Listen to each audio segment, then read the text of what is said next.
Physical Sword and Board Zealer by Wapinator.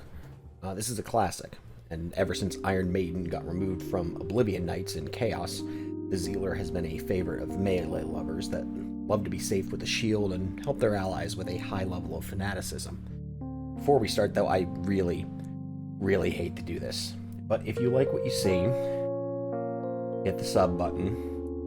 I've already reached my watch hours amount to actually make money off this account, but about 90% of you watching are not subbed. If just 1 out of every 5 people who watch this hits the sub button, I'd make enough money off this account to buy a pack of gum every week. And I like gum, so hit the sub button. So, single target. With rapid attacks and the gear to add plenty of crushing blow and deadly strike, the Zealer does heavy damage to any single target. You get amp from your exile or from your merc, and you shred through just about anything. In fact, here's my, or Wapinator's, Season 3 Zealer killing Belial in about 6 seconds.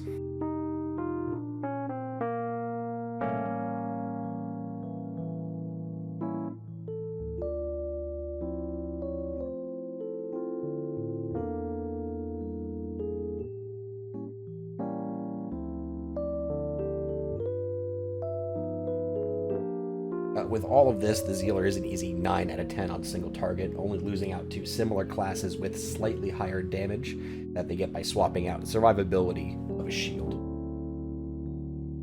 AoE. Zeal attacks quickly, but it does only hit 1 enemy at a time, and the splash in PD2 does help a bit, but it's still tough against casters and enemies that tend to split up. You'll definitely clear maps faster if the map has enemies that mostly want to converge on you. When one enemy type doesn't converge, you can get to them by using Joust or Charge, but the primarily single target nature of Zealer means this is maybe a 3 out of 10 on AoE. Safety. So, Paladins benefit greatly from shields for resists, and the Holy Shield, which is an OP skill. You can get max block without dumping too much into Dex, which allows you to get about 1500 plus life or more alongside that max block. The Zealer also benefits from fast attacks, so a little life leech goes a long way if you have a high damage weapon. Get into double-digit life leech and make sure you're hitting fleshy enemies, and you should have no problem, barring 2 things: auras and amp damage. Play it smart and kite a little by moving around with Joust, and you should be able to deal with those too. That said, being a melee character, there's no way it can rank at the tops due to putting yourself into the fray to get randomly one-shot. Giving this Sword and Board Zealer a 6.5 out of 10. Get a Crown of Ages late game and get yourself the rest of the way to Curse Immune, and this bumps it up to an 8. This is something Wapinator and I talked about. He had this at an 8 originally, and my theory is you cannot be over a 6.5 as an in-the-fray melee character. You just can't. With Curse Immune, that is almost a different class to me. Yeah, it can bump up to an 8, but unless you're Curse Immune, if you're in the fray, 6.5 is the tops I'm willing to give any melee class. So, Ubers. Zealer is simply good against Ubers once you get good damage. Yeah, it's not LOD Grief Smite, but even so, the Zealer can pretty consistently deal with Diablo and Bale by just leeching to victory. Meph just requires a bit of careful planning and a quick twitch on the Rejuve button. He does have a tendency to dump a pile of charge bolts into your asshole.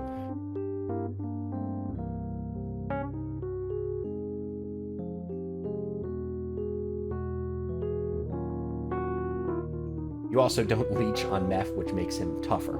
Meph issue is, say it's not a 10, but I think the Zealer can be a 7 here without too much trouble, especially if you overstack lightning resistance. Gearing Ease. Gearing is somewhat of a problem for the Zealer. He primarily takes 2 things. It's a good weapon and an exile. Everything else is somewhat optional on exact items, but until you get a high damage weapon, you should get your defensive stats up in order to survive well on the front lines. But once you get enough damage, it should take over and turn into a leech tank. Shaft stop, string, he mentions B-stars, razor edges, ahas, a bunch of stuff you can use on this character. We had a disagreement on Gearing Ease, and I promise in the future these videos will be under 8 minutes. But here, when we're talking about gearing, I have a theory that a middle class or an upper class gear cost does not mean Gearing Ease is hard. It's something to consider in the Gearing Ease. But every class has a middle class gearing jump, whether that's getting an infinity for magic classes. I know not everyone uses an infinity, but guys, it's a point of pride that you don't like the infinity, go right ahead, but it's the easiest thing to jump your damage up. Boazons now need to invest into that faith. You maybe could skip that with Season 2 Dex Boazon. You know, you always wanted it, but if you were a casual gamer, I hate to use that word, you know, you could get by without it. Now you have to invest these runes in almost every class. Every class has a middle class jump and then like a rich jump. So I don't consider that to be indicative of gearing ease or anything else. It's something to consider, but it's not the end all be all.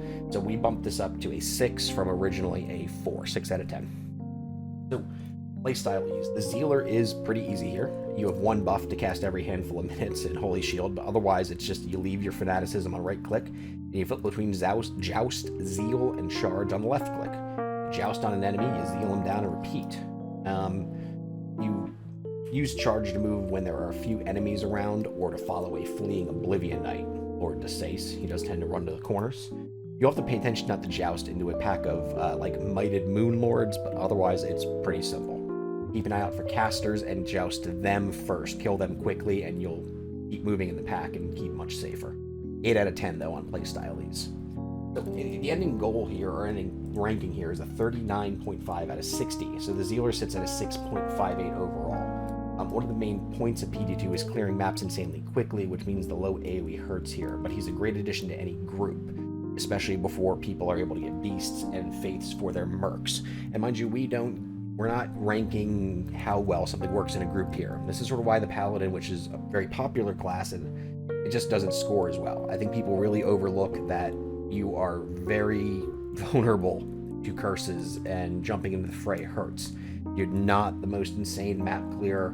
You know, I'm not hating on melee. I think melee under these power rankings are always going to fare worse, just because they are, well, they're not as safe, and they do require a decent bit of gearing. And Ubers, you know, they're all going to score kind of similar. If you're a leech tank, you're a leech tank. There's not much to talk about with them. You know, PD2 really does put an emphasis on map clearing, and that's going to hurt a lot of the melee classes. Wait till you see my Whirlwind rankings coming up. That's going to be brutal for some of you. Everyone's going to disagree with me on it. But the point is, we're not ranking a class at the top of its gear tree. We're not ranking a Stone Crusher Barb, because that, in my opinion, is a different type of character than a Whirlwind Barb. Just like the Zealer, in some cases we do have to consider it as a rich geared character. Some cases we have to consider it as just a mid-tier character.